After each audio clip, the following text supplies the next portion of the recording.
It has been called the curse of the pharaohs. Vengeance against adventurers who disturbed the sacred tombs of the pyramids. This is the find of the century. You're crazy if you think I'm not going in there. This is a warning. Warning for what? What's happening? Oh my God. बिस्मिल्लाहिर्रहमानिर्रहीम। इन्फोपीडिया की informative दुनिया में खुश आमदीद। नाजरीन, मिस्र के साथ ही अहराम मिस्र का नाम जहन में ना आए ये सोचना भी मुमकिन नहीं है, बल्कि ये कहना ज़्यादा दुरुस्त होगा कि मिस्र की शोहरत को बुलंदियों पर पहुंचाने में जो किरदार अहराम मिस्र का है उतना किसी सदर, वज़ीर, सफ़ीर या सकाफ़ती नुमाइंदे का भी नहीं है। सभी जानते हैं कि अहराम मिस्र की हज़ारों सालों से कायम व दायम मकबूलियत में असल हाथ उस पुरस्रारियत का है जो सदियों से इन अजायब आलम से वाबस्ता चली आ रही हैं। फ़िरौन, मूसा अलैहिस्सलाम और बनी इसराइल के वाक़यात तो दुनिया भर को मालूम है, लेकिन आज तक अहराम मिस्र कैसे तामीर हुए ये असलियत कोई नहीं जान सका। अहराम मिस्र की तामीर इतनी ही पुरस्रार है जितनी उनकी अपनी साख्त और तरतीब है। अहराम मिस्र दुनिया का एक मुनफरिद अजूबा, एक ना समझ में आने वाली पहेली है, जिसके बारे में कोई पूरे वसूख से ये नहीं बता सका कि आखिरकार अहराम मिस्र की तामीर कैसे हुई थी। ये एक सवाल है जिसने माहिरीन आसार कदीमा से लेकर माहिरीन तामीरात तक को परेशान कर रखा है। अहराम मिस्र में 3 टन यानी 3000 किलोग्राम से लेकर 300 टन वज़नी पत्थर इस्तेमाल हुए हैं। एक ख्याल तो ये है कि इन अहराम की तामीर पर लाखों गुलाम मामूर किए गए होंगे जिन्होंने ये अजीम व शान मकबरे बनाए, मगर इस ख्याल की तायद में भी शवाहिद मौजूद नहीं है। अगर इतनी बड़ी तादाद में गुलाम थे तो हर एक हरम के पास वसी व अरीज़ रिहायशी इलाके भी मिलने चाहिए थे, लेकिन अब तक जितने भी आसार मिले हैं वो गुलामों की इतनी बड़ी तादाद की नफ़ी करते ही दिखाई देते हैं। बहरहाल ऐसी कोई ठोस शहादत मौजूद नहीं जिसकी बुनियाद पर यह यकीन किया जा सके कि अहराम मिस्र की तामीर में वाकई गुलामों की इतनी बड़ी तादाद का हाथ होगा। दूसरा नज़रिया ये है कि इसे किसी खलाई दुनिया की मखलूक ने बनाया हो जो उस दौर की दुनिया से तरक्की में भी बहुत आगे थी, मगर यहाँ भी सवाल उठता है कि हज़ारों साल गुजर जाने के बावजूद वो मखलूक दोबारा क्यों नज़र नहीं आई, या उस मखलूक ने इस दुनिया पर हमला क्यों नहीं किया। एक नज़रिया ये भी है कि ये अहराम जन्नात ने तामीर किए। इसके हवाले से भी बहुत सारे उलमाए कराम और रिसर्चर्स दावा करते हैं, और जन्नात की तामीर का एक सबूत ये भी दिया जाता है कि हज़रत सुलेमान अलैहिस्सलाम चूँकि जन्नात से तामीरात करवाते थे, इसीलिए ये तामीराती काम भी जन्नात ही कर सकते हैं, और अहराम के भारी पत्थर उठा लेना जन्नात के लिए कोई मुश्किल काम नहीं है।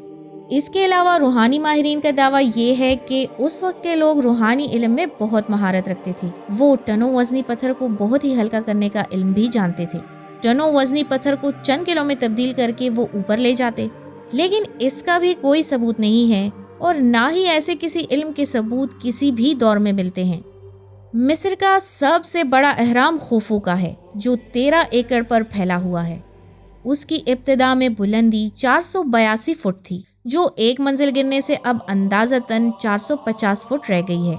उसकी चौड़ाई 755 मुरब्बा फीट है, और उसकी तामीर में 23 लाख पत्थर के ब्लॉक इस्तेमाल किए गए, जिनमें हर पत्थर का वज़न 2.5 टन है।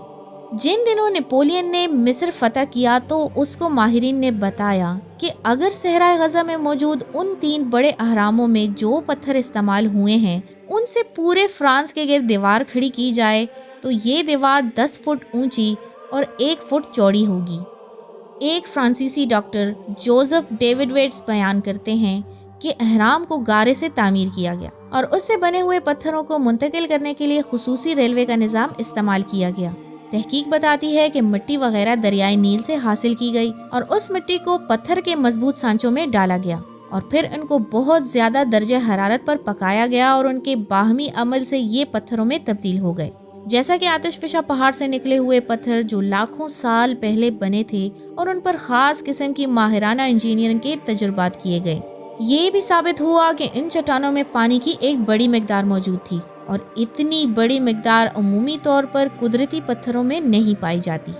फ्रांस और अमेरिका के मुहक्किकीन ये दावा करते हैं कि बड़े पत्थर जो फ़िरौन ने अहराम तामीर करने के लिए इस्तेमाल किए सिर्फ गारा था जिसको बहुत ज़्यादा हरारत पर पकाया गया और वो पककर फिर पत्थर बन गए।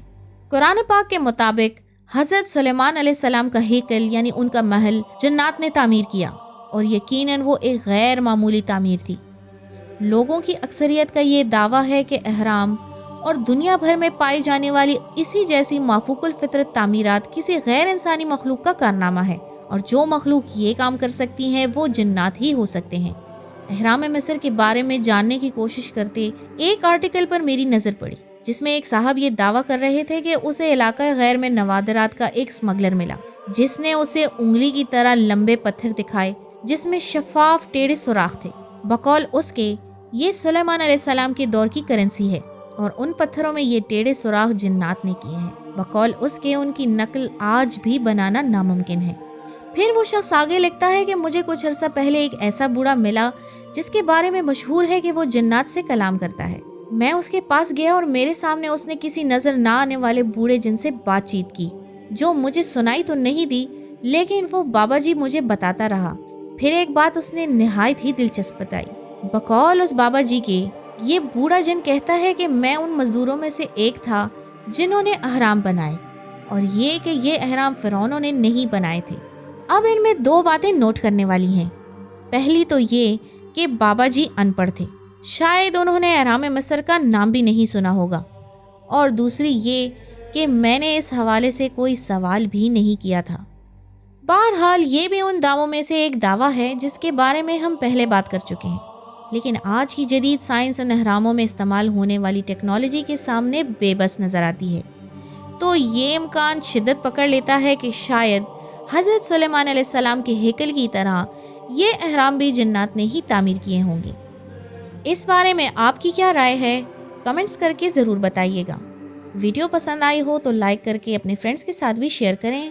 ملتے ہیں آپ سے ایک اور انفارمیٹیو اینڈ انٹرسٹنگ ٹاپک کے ساتھ۔ تب تک کے لیے اپنا ڈھیر سارا خیال رکھیے گا۔ اللہ حافظ۔